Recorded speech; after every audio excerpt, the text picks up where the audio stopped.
Picture a capable base model that writes fluently but has no sense of what makes an answer good. How do you teach it taste? You can't hand it one perfect response for every open-ended prompt, because there usually isn't one. But you can show it two answers and say, this one is better. That single move, learning from comparisons instead of gold labels, is the whole idea behind preference tuning, the family of methods that shapes a raw model into a genuinely helpful assistant. RLHF and DPO are just members of it. Let's unpack the family. So what actually separates this from ordinary fine-tuning? Here's the contrast side by side. Supervised fine-tuning needs one gold answer for every prompt. You write the single correct response, and the model imitates it. That works fine when there's a clear right answer, but for open-ended writing, a helpful explanation, the right tone, a safe refusal, there rarely is one gold answer, and forcing one throws away everything about what makes a response actually feel good. Preference tuning learns from which answer is better instead. You show people two responses to the same prompt and they pick the winner.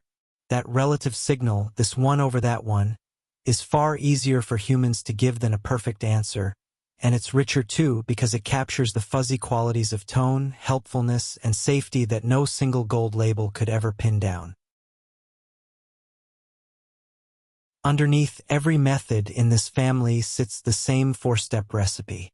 Change the details and you get RLHF, DPO, or a cousin. Watch the loop. It starts by generating candidates. Take a prompt and have the model produce two or more responses. These are the raw material, different attempts at the same request, and someone or something now has to judge which of them is better. Collect preferences between them. A human labeler, or increasingly an AI judge, looks at the pair and picks the better response. Do this across many thousands of prompts and you have a dataset of comparisons, the fuel every method in this family runs on. Tune the model toward the winners. Nudge it to make preferred responses more likely and rejected ones less likely, gradually steering its behavior toward exactly what people actually favored over everything else they saw.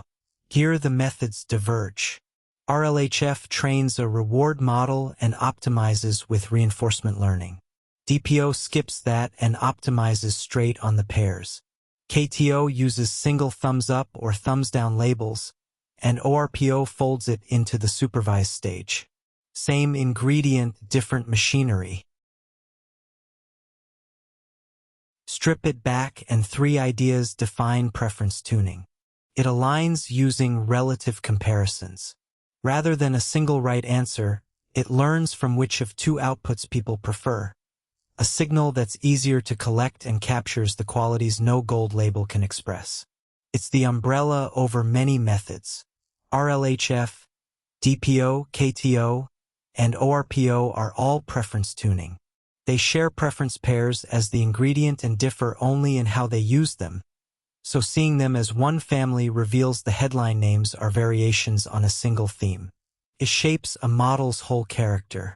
Helpfulness, tone, and safety, the feel of a good assistant, come from this stage. It's where a capable but unruly base model becomes something people actually want to talk to, and it's one of the most active research areas in AI.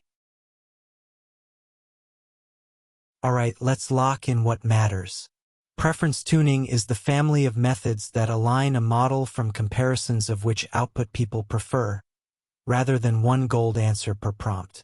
It's easier and richer than supervised tuning, because people can reliably say which of two responses is better even when there's no single correct one.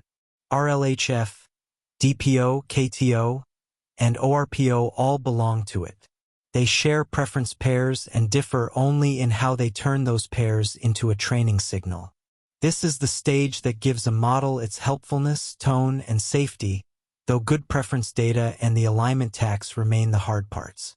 If untangling modern AI this way clicks for you, there's a whole library of it waiting at standarity.com.